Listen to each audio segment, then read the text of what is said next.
Hardeep vlogs ప్రేక్షకులకి స్వాగతం సుస్వాగతం. ఈరోజు భార్యాభర్తల్లో పురుషులకి పెద్ద వయసు ఎందుకుంటుంది అన్న విషయంపై నాకు ఉన్న జ్ఞానాన్ని మీతో పంచుకోబోతున్నాను. దానికంటే ముందు ఛానల్ని సబ్స్క్రైబ్ చేసుకోండి. నచ్చితే వీడియో లైక్ చేయండి, షేర్ చేయండి, అలాగే కామెంట్ చేయండి. ఇక విషయం ఏంటో చూసేద్దాం రండి. భార్యాభర్తల్లో పురుషునికి పెద్ద వయసు ఎందుకు? ఈ రోజుల్లో ఉన్నట్టు స్త్రీ పురుషులకు సమానంగా ఉద్యోగ అవకాశాలు ఆ రోజుల్లో ఉండేవి కావు. అప్పటి కాలంలో వ్యవసాయమే అందరి ప్రధాన వృత్తి.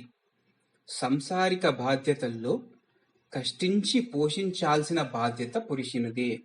అందువల్ల భార్యాభర్తల్లో పురుషుడు చిన్నవాడైతే కుటుంబ పోషణ భారం స్త్రీ మీద పడుతుంది. స్త్రీలు కష్టించి పనిచేయుటకు వీలుండేది కాదు.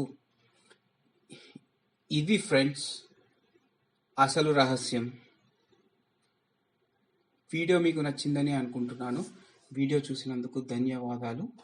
నచ్చితే షేర్ చేయండి, లైక్ చేయండి. ఛానల్ని మాత్రం సబ్స్క్రైబ్ చేసుకోవడం మర్చిపోకండి. ఎంకరేజ్ చేయండి.